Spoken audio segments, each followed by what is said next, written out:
Hello, everyone. Welcome again to the first day of Peralta Online Equity Conference.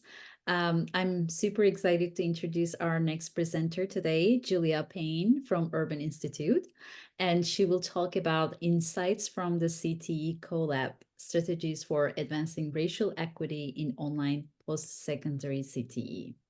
So before we start, I would like to remind you a few items about this Zoom room. If you would like to use the captions, please go to the bottom of your screen where you will see a Zoom captioning feature. You can turn it on and off as you wish. And also, please use the chat for your questions. We will answer all your questions at the very end when our presenter will have a Q&A session. And please also subscribe our YouTube channel where you can find all the videos from 2024 and previous years' recordings available. So I'm going to put the link in the chat so that you can go ahead and subscribe. And having said that, if you are all ready, let's turn to our presenter for her speech. Julia, the microphone is yours. Thank you so much for the introduction. Let me get my slides pulled up and we'll start. Okay.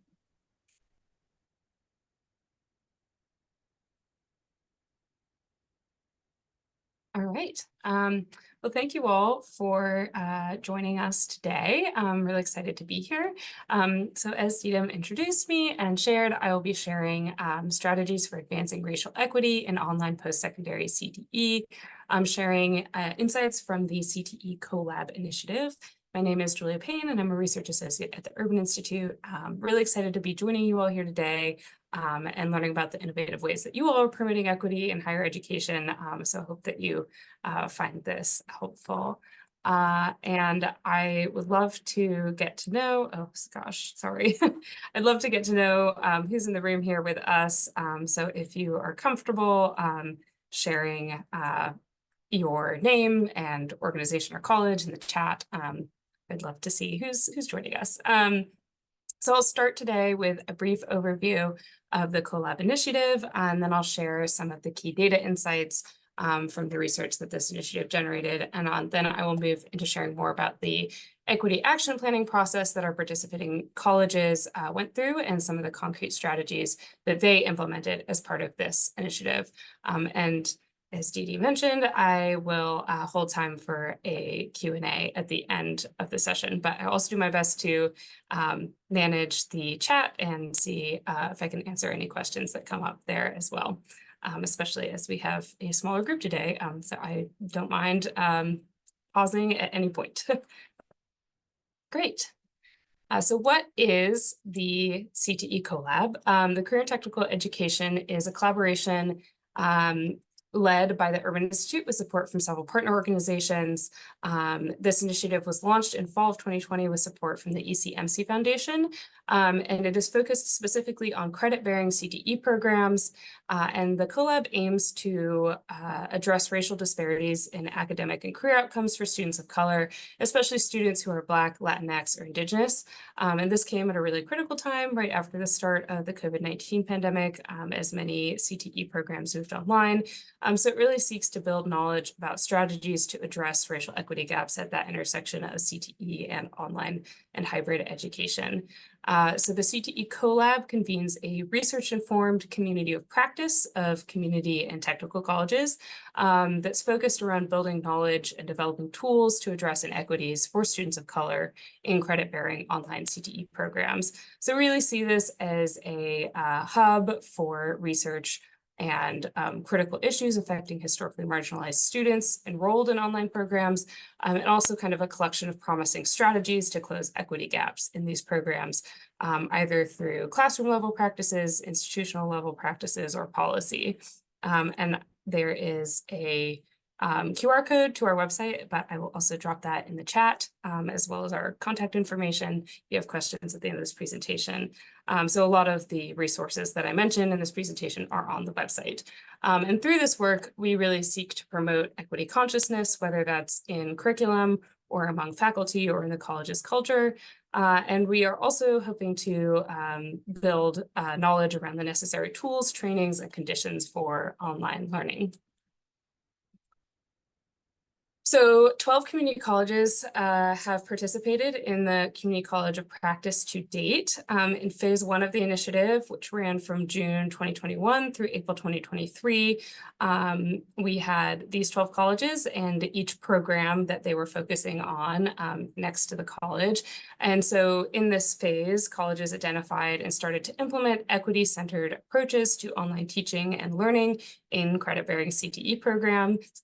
And in October of 2023, CoLab launched its second phase, which is scaling change in post-secondary CTE, which is supporting 4 of these colleges in continued implementation of strategies for advancing racial equity, and also with a focus on scaling those practices across their CTE divisions or broader institutions. So we'll be excited to share additional insights from that phase of the work as it progresses.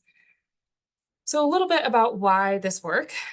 So we know a few things about community college students, in particular CTE students. So community and technical college certificates and degrees result in positive labor market returns. It's a great pathway to higher earning jobs and careers.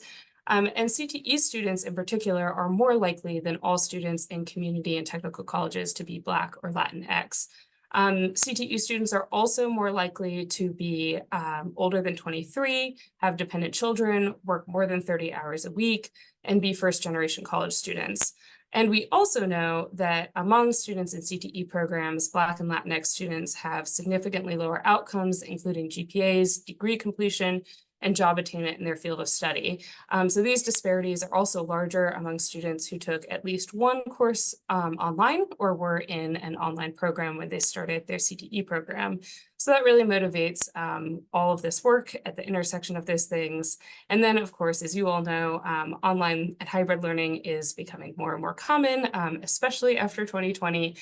So that's not going anywhere. It's really important to understand how to create equitable experiences for students of color in online programs. And really understanding how any of these disparities result from structural racism and systemic and institutional barriers. So we're really creating research and insights at the intersection of these 3 fields. So I'll start a little bit with some of the background research that motivated this work that my colleagues put together in a landscape scan. So this was a data analysis of the beginning post-secondary student survey, which is a longitudinal tracking of students starting out in college CTE programs in 2011 and 2012. These findings appear in our initial landscape scan and was really striking. So it was kind of the motivation for this work. So here you can see on this chart, we have Black students in pink, Latinx students in blue, and white students in gray. And just a note that unfortunately we didn't have enough Indigenous students in this particular data set to compare their outcomes.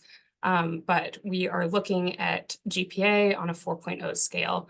And these findings are from the healthcare sector as an example for these graphs, but these patterns held across all of the sectors.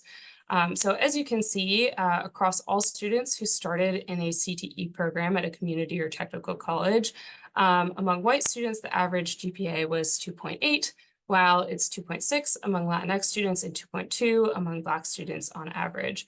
And these asterisks show that these outcomes for Latinx and Black students' GPAs are significantly different and lower than the outcomes for white students. And then again, for students who were in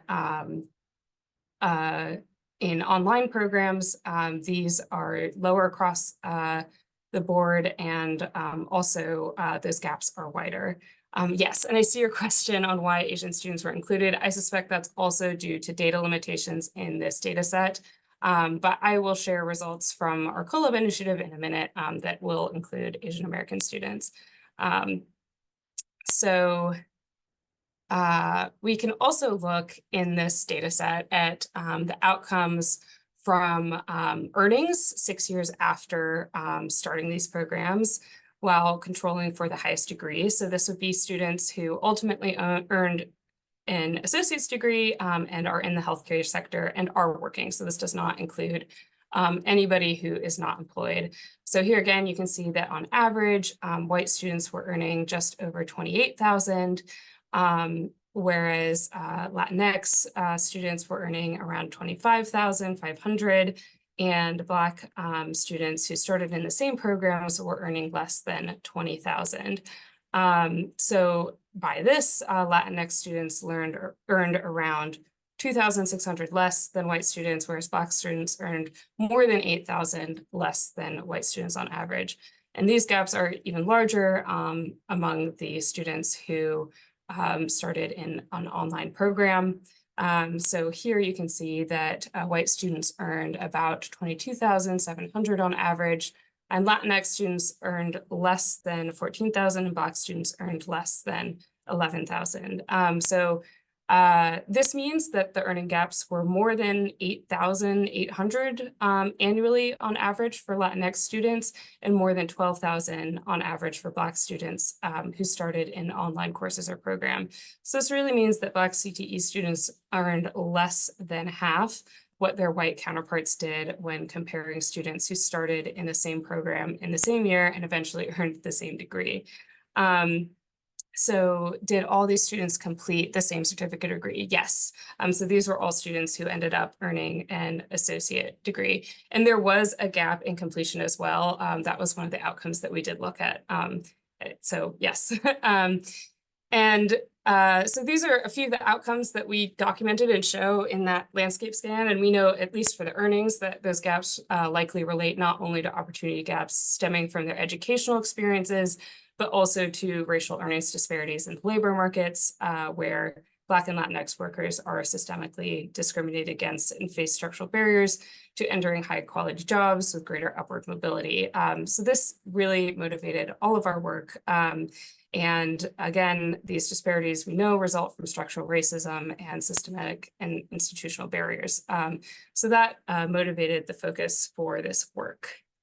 And so we also developed, as part of this landscape scan, kind of a framework for where, thinking about colleges, where there's areas to identify strategies to improve and address equity gaps and improve outcomes for students of color.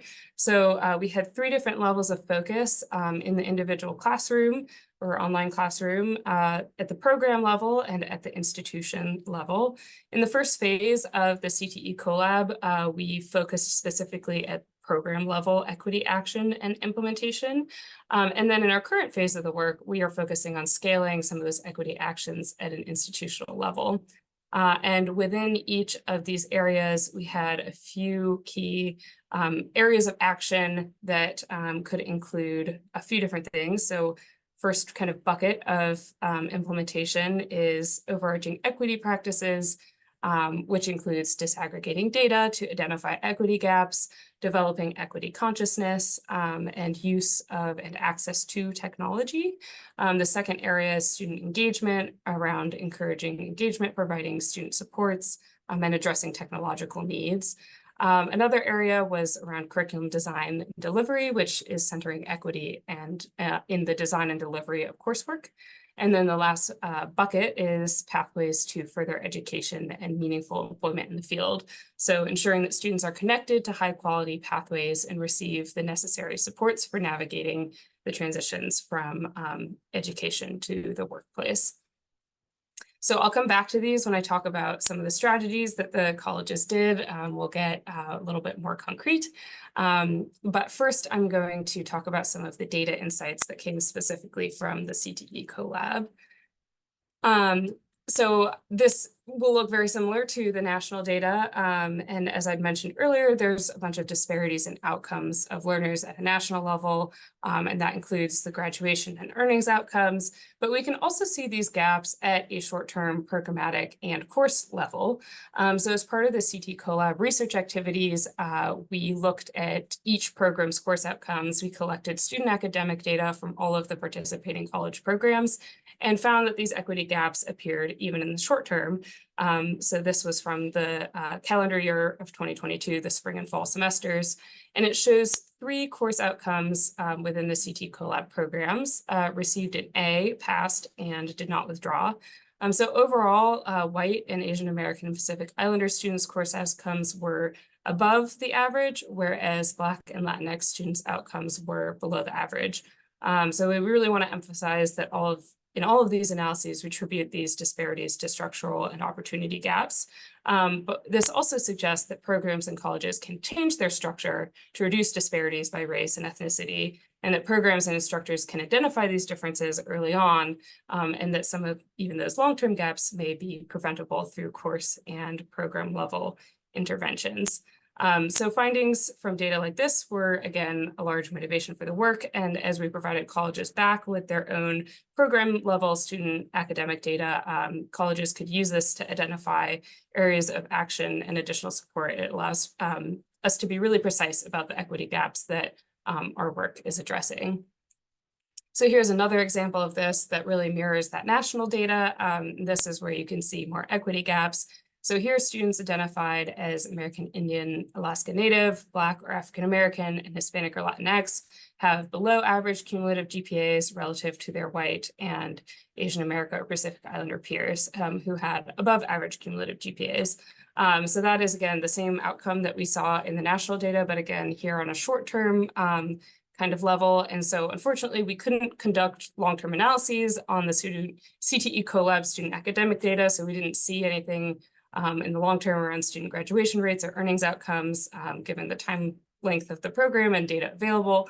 But these gaps by race appeared even in the short term, which means that that also is an opportunity to be intentional about equity work at the program level. And again, data like this is really a tool to identify areas for further investigation. It shows that the equity gaps exist, but I will also talk a little bit later about how colleges really supplemented this data with further investigation around student surveys, instructor surveys, interviews, and focus groups. So a lot of data that informs all of this work.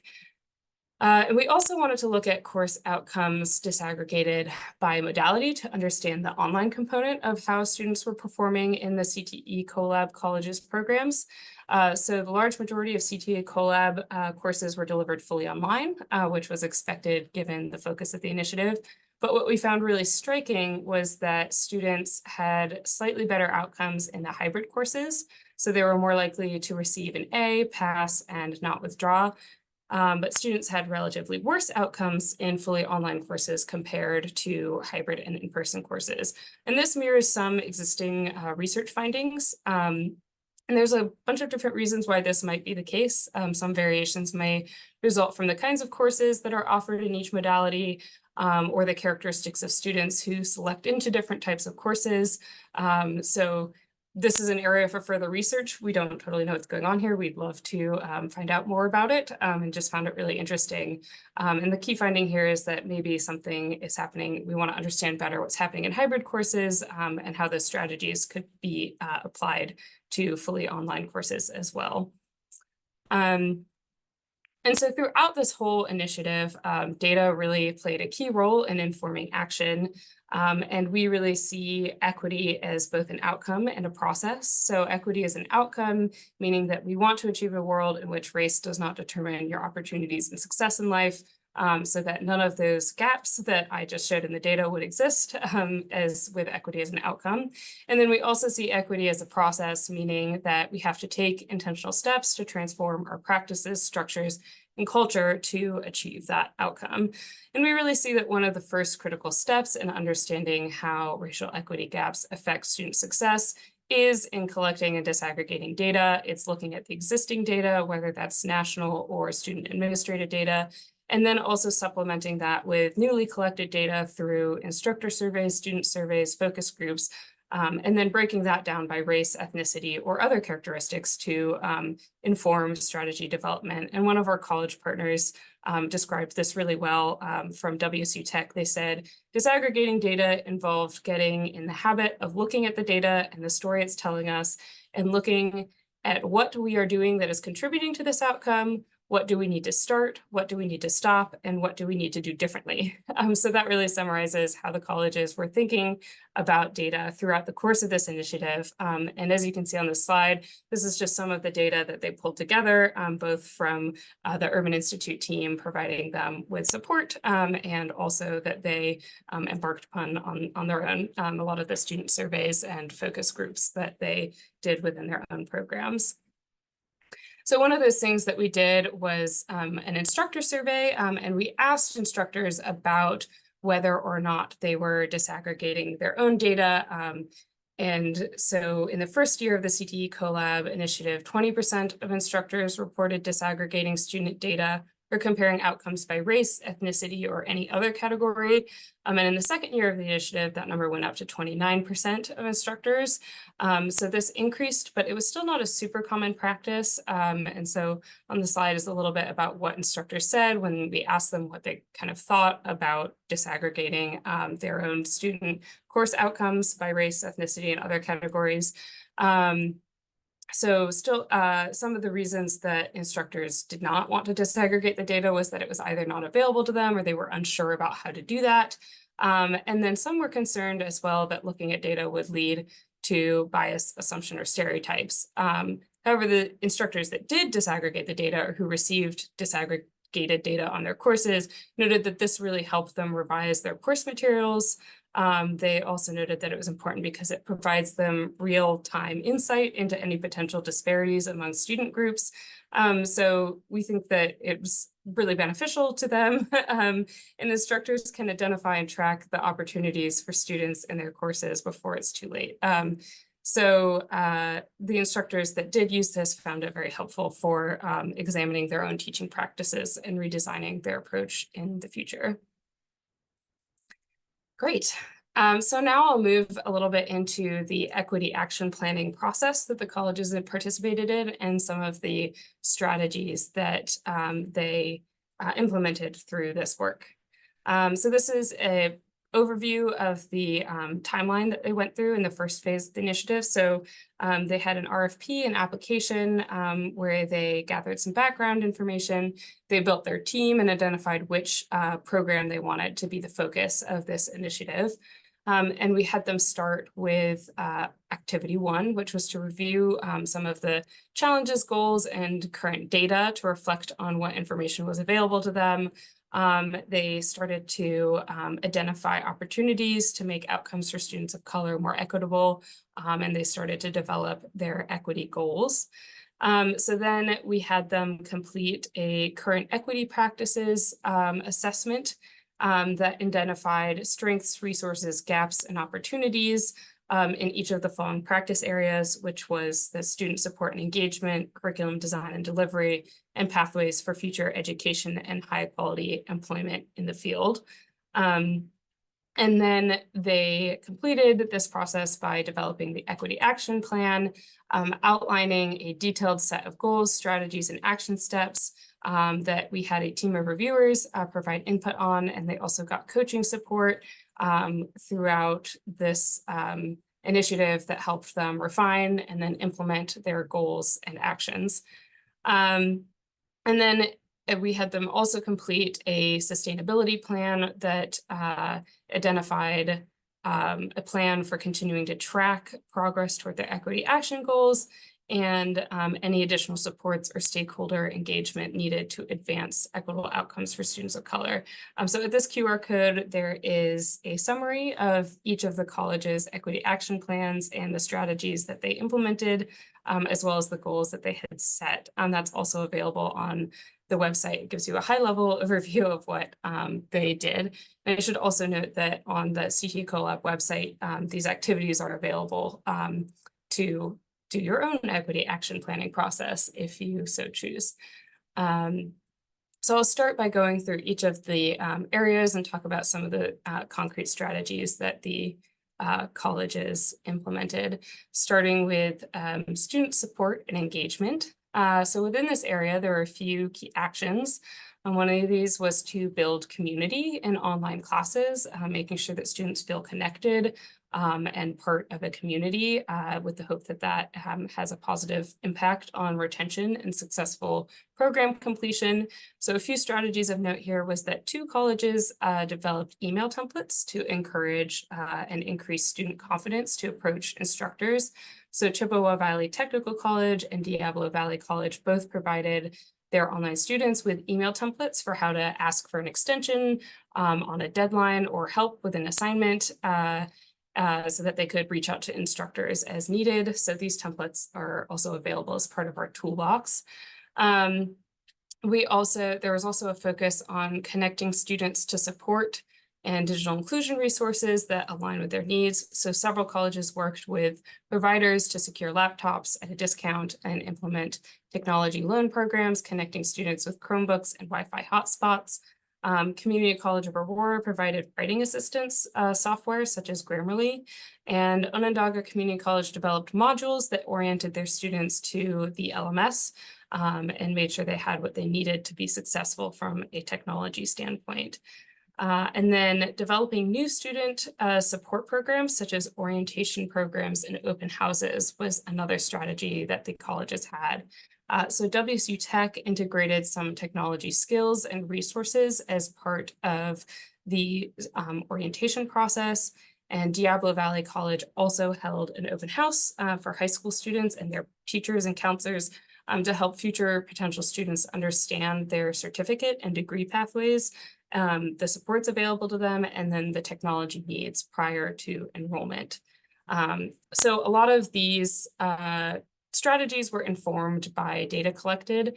So one example of that is from the instructor surveys that really motivated bolstering supports around instructor awareness of supports and student supports.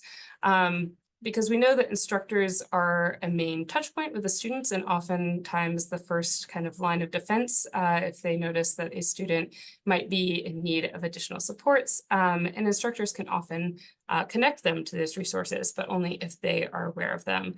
So one of the findings from our instructor survey was that instructors were most familiar with technology and academic supports, but they were less aware of basic needs supports such as housing, childcare, and health insurance. And then we also found that regular instructors were slightly more likely to be aware of resources than adjunct colleagues.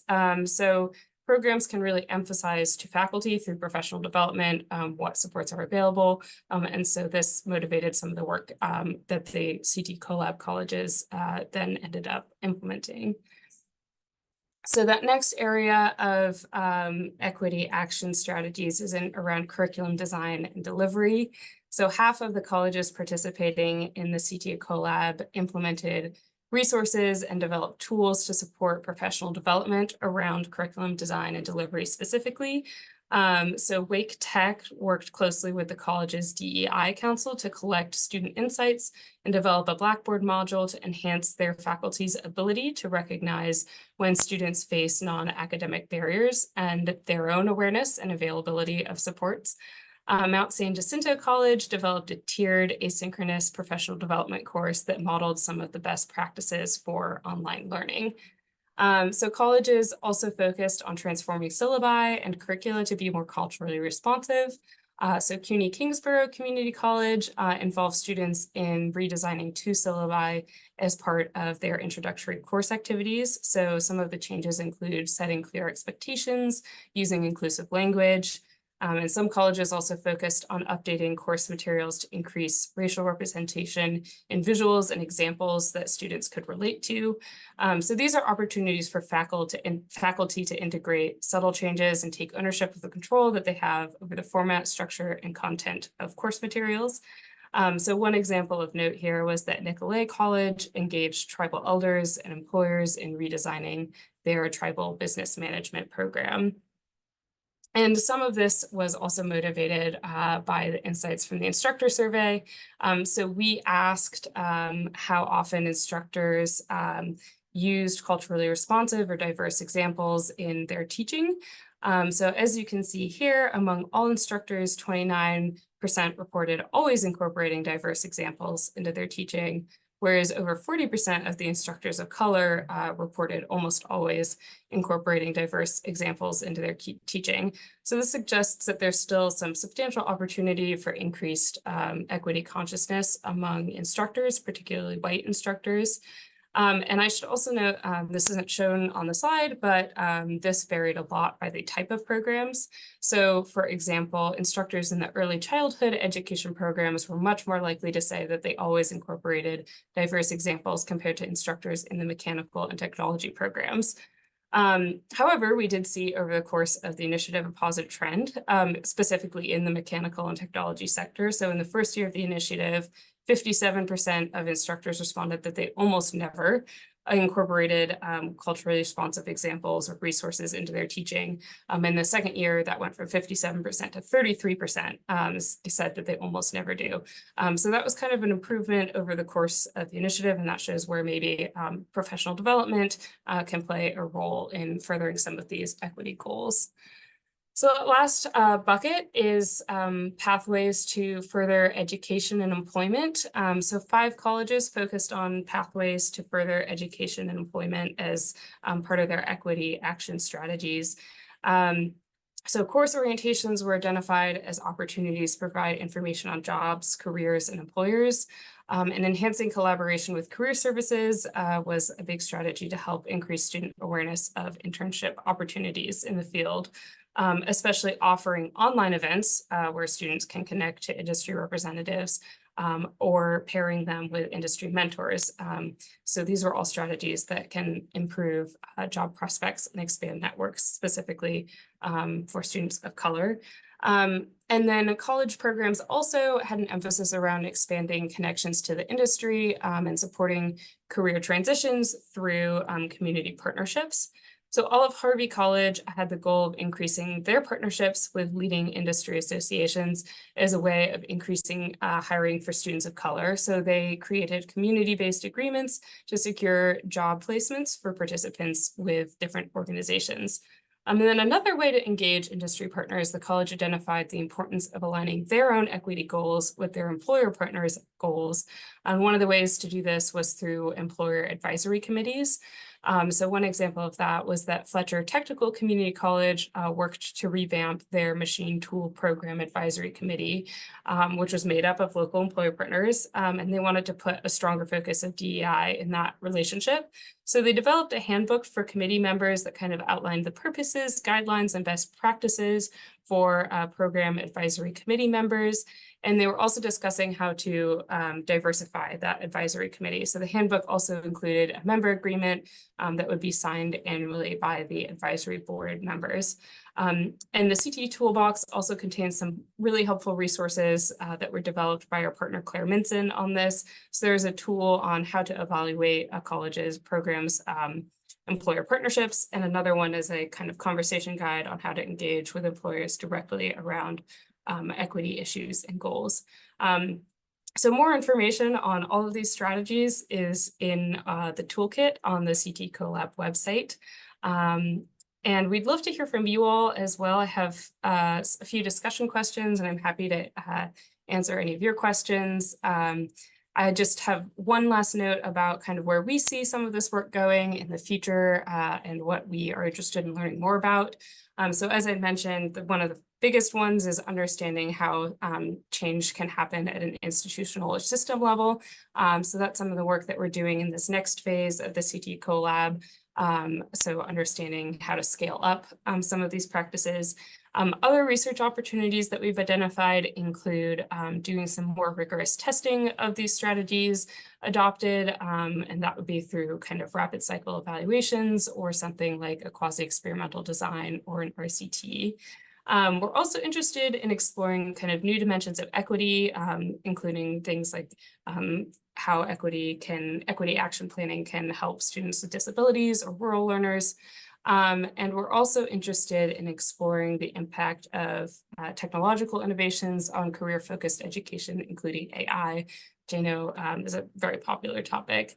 So I will pause there. I have some discussion questions about your reflections on this, about specifically around how you're using student data, how they could inform your program decisions, or how an equity action planning process could be used as a tool to further goals around serving historically marginalized students. If any of these strategies shared in the presentation could support your work, other areas of future work. So I'm going to turn it over to you all, and also would love to hear your questions for me. Thank you. Thank you very much, Julia. And I see some questions in the chat already. Even though this is like coming from 1/12, I guess, a time. Did all these students complete the same certificate degree, or just all started and there's a gap in completion as well? Yeah. So thank you, Chrissy, for the question. I think I highlighted this when I had that slide open specifically around the national data. But yes, we did control for the same certificate, same degree, same program, and there were completion gaps there as well. I just had limited time, so I didn't pull that slide for this presentation, but it's there in our landscape scan as well, which I think I have in there. And yeah, I seeing your next point. Yes, considering multilingual learners, and then yes, other dimensions of racial equity. One of the things that's really important to us as we do this work is trying to be as specific as possible about the groups that we're talking about. We know that no race or ethnicity is a monolith. So we are somewhat limited in the amount of data that we have available, but definitely I appreciate being able to be as specific as possible with data that's collected. And I should note that when we did the data analysis at the program level, we did look at a couple other outcomes by different demographics, including gender, English language learner status, if they were from a low-income background, and if they were first generation, and if they were a student parent, where data was available, we looked at those outcomes. So there were no like super clear patterns across all the colleges, but sometimes there were really stark differences for individual college programs. So that information was helpful to them as well, just to see as they were going through this equity action planning process and sort of how those identities can intersect. Great.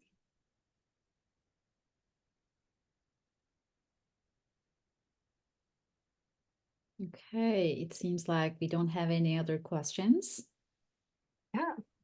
Yeah, Julia, thank you so much. We really appreciate your work on this. And as Arelana and I were talking about, like before you started the session, we were just like, CTE needs more attention, and like, right? So this is how you feel as well.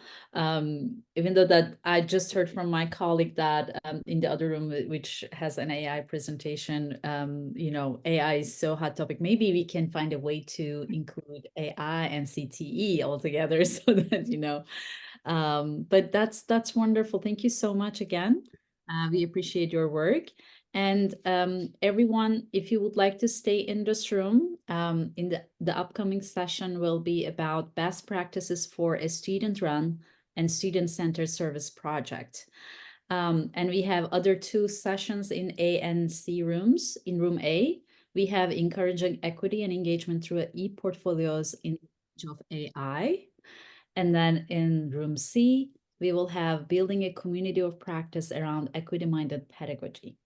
So feel free to go the one that you feel like aligns with your work, and hope to see you soon again. Bye-bye. Thank you. Thank you. Bye-bye, Julia.